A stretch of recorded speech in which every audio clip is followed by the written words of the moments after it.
আমি তৃষা আর আমার স্বামী আরিফ। আমাদের বিয়ে হয়েছে ৮ বছর। শুরুটা ছিল রঙিন, হাসি, খুনসুটি, ভ্রমণ আর একে অপরকে নতুনভাবে জানার আনন্দ। কিন্তু সময়ের সঙ্গে সংসারের দায়িত্ব, সন্তানের যত্ন, অফিসের চাপ সব মিলে তাদের সম্পর্কটা ধীরে ধীরে একঘেয়ে হয়ে যাচ্ছিল। আমি মনে মনে ভাবতাম, আগে আমার স্বামী প্রতিদিন আমার হাতে ফুল দিত, সিনেমা দেখতে যেতাম, রাত জেগে গল্প করতাম। এখন কেন যেন আর কিছু নেই, কেবল দায়িত্ব আর হিসাব নিকাশ। ভালোবাসাটা কোথায় হারিয়ে গেল। একদিন সন্ধ্যায় আমি খুব ক্লান্ত হয়ে রান্না শেষ করে বসার ঘরে এসে চুপচাপ কাঁদছিলাম। আমার স্বামী সেটা টের পেল, কিছু বলল না। সেদিন রাতে আমি ঘুমিয়ে পড়লে আমার স্বামী অনেকক্ষণ ধরে তাকিয়ে রইল আমার দিকে। মনে মনে ভাবল, ও তো এখনও আগের মতো আমার জীবনের সবচেয়ে প্রিয় মানুষ, শুধু আমি প্রকাশ করা বন্ধ করে দিয়েছি। পরদিন ভোরে আমি ঘুম থেকে উঠে অবাক হলাম।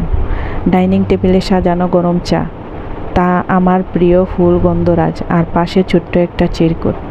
তাতে লেখা, তুমি আমার প্রতিদিনের আশীর্বাদ। আমি হয়তো প্রকাশ করি না, কিন্তু তোমাকে ছাড়া আমি অসমপূর্ণ।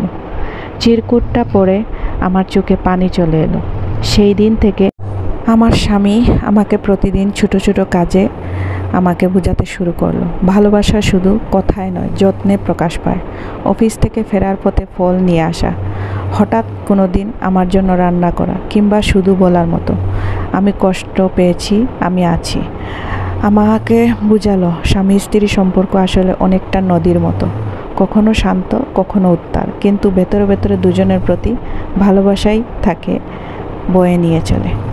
কয়েক বছর পর আমাদের সন্তান যখন স্কুলে ভর্তি হলো, আমি একদিন ডায়েরিতে লিখলাম, আমার স্বামীকে আমি নতুন করে চিনেছি। সে শুধু আমার সন্তানের বাবা নয়, আমার সবচেয়ে নিরাপদ আশ্রয়।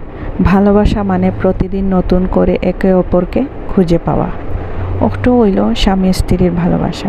তো একে অন্যরে যদি আমরা বুঝতাম পারি, তাহলে কোনো সময়ও মনোমালিন্য হইতো না, কোনো ঝগড়া বিবাদ হইতো না। তো সব সময় আমরা একে অপরকে বুঝিয়ে চললে সংসার সুখী হইব, ভালোবাসাও অটুট থাকবো। আর আমরা স্বামী স্ত্রীর ভালোবাসা বুঝতে হইলে আমরা একে অন্যর ভালোবাসা বা আমরা একে অন্যর সব কিছু বুঝিয়া মানিয়া নিতে হইব, সব কিছু দেখতে হইব। তাইলেই দেখবা আমরা সংসারটাও সুন্দর হইব, আমরা একে অন্যর মধ্যে কোনো ঝগড়া বিবাদ বা কোনো মনোমালিন্য হইতো না। আমার ভিডিওটা যদি বা আমার গল্পটা যদি আপনার কাছে ভালো লাগিয়া থাকে, তাহলে লাইক কমেন্ট শেয়ার করিয়া আমার পাশে থাকবা। আর আমার রান্নার ভিডিওটা আপনার কাছে কী লাগছে, যদি ভালো লাগিয়া থাকে তাহলে কমেন্ট বক্সে জানাইবা। আসসালাম।